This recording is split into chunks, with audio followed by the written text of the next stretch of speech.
नमस्कार दोस्तों। आज हम पुनः आपके समक्ष महर्षि अंगीरा की एक प्रेरक कथा लेकर उपस्थित हुए हैं भविष्य पुराण से। क्या आपने कभी सोचा है कि अगर सूर्य या अग्निदेव कुछ समय के लिए अपना कार्य छोड़ दें तो संसार का क्या हाल होगा। आज मैं आपको एक ऐसी पौराणिक कथा सुनाने वाला हूँ जिसमें अहंकार, तपस्या, विवेक और विनम्रता का गहरा संदेश छिपा है। कहानी है महर्षि अंगीरा और अग्निदेव की। एक बार महर्षि उत्थत और महर्षि अंगीरा के बीच विवाद हो गया कि दोनों में अधिक तपस्वी और ज्ञानी कौन है। दोनों ही महान ऋषि थे, वेदज्ञ थे, पर जब अहंकार आ जाता है तो ज्ञान भी परीक्षा में पड़ जाता है। दोनों ने निर्णय किया कि इसका समाधान करने के लिए ब्रह्मा जी के पास चलते हैं। दोनों ज्ञानी ऋषियों की इस प्रतिस्पर्धा से ब्रह्मा जी को दुख हुआ कि एक दूसरे से अपने को श्रेष्ठ सिद्ध करने का यह विवेकहीन विचार इसमें आया ही क्यों। विचार कर उन्होंने कहा, वैसे तो आप दोनों ही श्रेष्ठ और तपस्वी और वेद ज्ञाता हैं, ऐसा आप दोनों को सोचना ही नहीं चाहिए। किंतु जब आप यह विचार पैदा हो गया है तो इसका निर्णय भी होना चाहिए। इसके लिए सभी देवताओं, यक्षों, गंधर्वों की सभा बुलानी पड़ेगी। उसी सभा में इसका निर्णय होगा। मैं अकेला इस निर्णय नहीं कर सकता हूँ, अतः आप दोनों जाकर समस्त देवों को बुला लाइए। अग्नि देवता तो किसी कारण से रुष्ट होकर कहीं चले गए हैं, शेष सारे देवगण अवश्य आएंगे।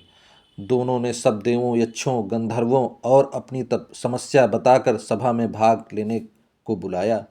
सूर्यदेव के पास उत्थत मुनि गए और कहा, सूर्यदेव, ब्रह्मा जी ने देवों की एक आपात बैठक बुलाई है, चलकर भाग लें।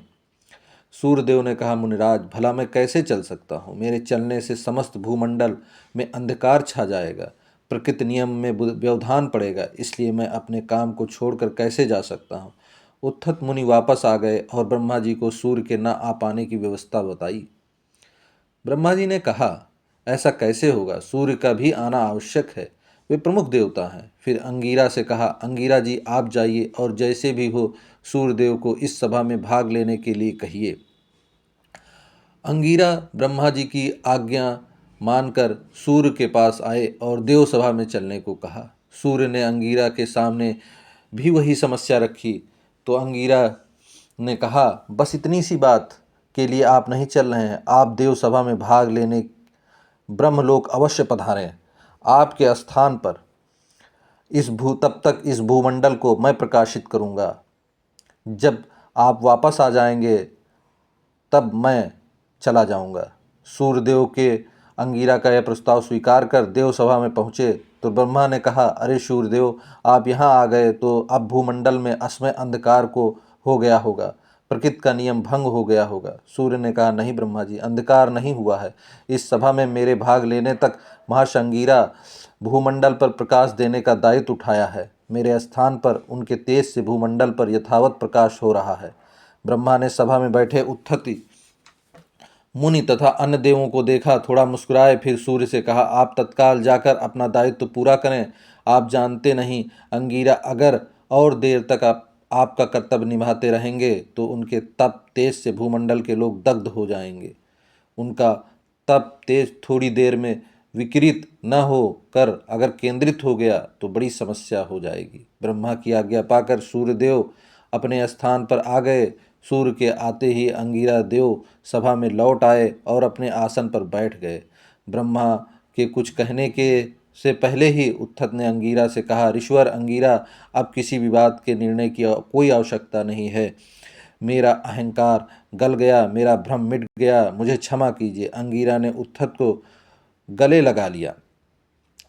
ब्रह्मा ने कहा, अंगीरा जी, सूर्य का दायित्व तो आपने थोड़ी देर निभाया, अब आप यहाँ देवलोक आ गए हैं तो थोड़ा देवों का भी कल्याण करें। अग्निदेव किसी कारण से रुष्ट होकर कहीं चले गए हैं, उनके न रहने से यज्ञाग्नि प्रकट नहीं हो रही है तथा यज्ञ कार्य संपन्न नहीं हो रहा, इसलिए अग्निदेव के न आने तक का कर्तव्य भी आप निभाएंगे। अग्नि रूप में आप देव यज्ञ आदि भी संपन्न कराते रहेंगे। महर्षि अंगीरा ने ब्रह्मा की आज्ञा शिरोधार्य कर अग्नि रूप में प्रकट होकर यज्ञादि संपन्न कराने लगे। कुछ दिनों बाद अग्निदेव स्वयं आए तो देखा अंगीरा ऋषि अपनी तपाग्नि से अग्नि का कार्य कर रहे हैं। अग्नि को बड़ा क्षोभ हुआ कि मेरे कारण एक ऋषि को अपनी तपाग्नि का क्षय करना पड़ रहा है। हाथ जोड़कर क्षमा मांगते हुए कहा, महर्षि मैं आ गया हूँ, आप शांत होकर अपनी तपश्चर्या करें, मैं अब अपना धर्म निभाऊंगा। ब्रह्मा जी की आज्ञा से ऋषि अंगिरा अपने तप तेज से सूर्य तथा अग्नि दोनों के कार्यों को स्थानापन्न होकर निर्वहन किया। यह उनकी विनम्रता थी। विनय से ही श्रेष्ठता प्राप्त होती है। आपने देखा कि अहंकार किसी भी स्वरूप में अच्छा नहीं होता है। विनम्रता ही वास्तविक श्रेष्ठता है। जो अपने कर्तव्य को अहंकार से ऊपर रखता है वही सच्चा महान होता है। अहंकार के पतन का कारण है। कोई भी व्यक्ति जब अहंकारी हो जाता है तो उसके पतन का कारण बन जाता है, क्योंकि उसके सोचने समझने विवेक की शक्ति क्षीण हो जाती है, नष्ट हो जाती है। अहंकारी व्यक्ति सदैव अपने अहंकार में डूबा रहता है और उसे यह नहीं पता चल पाता कि उसे क्या करना है, क्या नहीं करना है। कर्तव्य सर्वोपरि है। महर्षि अंगिरा ने बिना किसी पद पर या सम्मान की चिंता किए अपना दायित्व निभाया। इससे यह पता चलता है कि कोई भी कार्य छोटा बड़ा नहीं होता है। आप सदैव अपने कर्तव्य प्रति के प्रति हमेशा लगे रहें। इससे आप हमेशा उच्च स्थान को प्राप्त करेंगे। विनम्रता ही व्यक्ति को महान बनाती है। अग्निदेव और उत्तत्र दोनों विनय में से अपनी गलती स्वीकार की। यह एक बहुत बड़ा शिक्षा मिलती है कि व्यक्ति अपनी गलती को ससमय स्वीकार कर ले, क्योंकि यदि उन्होंने अपने अहंकार को आगे बढ़ाया होता तो इसके प्रकृति में दुष्परिणाम प्राप्त होते। अतः हमेशा व्यक्ति को विनम्रता होनी चाहिए। फल से जब पौधा लद जाता है तो वह झुक जाता है। ज्ञानी व्यक्ति को सदैव विनम्र होना चाहिए। सच्चा ज्ञानी स्वयं को श्रेष्ठ नहीं मानता। जो व्यक्ति अपने आप में ज्ञानी है वह अपने कभी भी श्रेष्ठ नहीं मानेगा। दोस्तों, अगर आपको यह कहानी पसंद आई हो तो वीडियो को लाइक करें, सब्सक्राइब करें और ऐसे प्रेरक चैनल अन्य कहानियाँ जानने के लिए कमेंट में बताएं कि आपको किस किस तरीके की कहानियाँ पसंद हैं और किस तरीके की कहानियाँ प्रेरक बताई जाएं। आपको इस कहानी से क्या सीख मिली यह भी हमें कमेंट में बताएं। दोस्तों, यह आपके लिए इसी तरीके से हम अच्छी और शैक्षिकप्रद कहानियाँ लाते रहेंगे। अतः आप हमारा उत्साहवर्धन करें चैनल को सब्सक्राइब करके। दोस्तों, आज हमने आपको ये भविष्य पुराण से कहानी बताई है।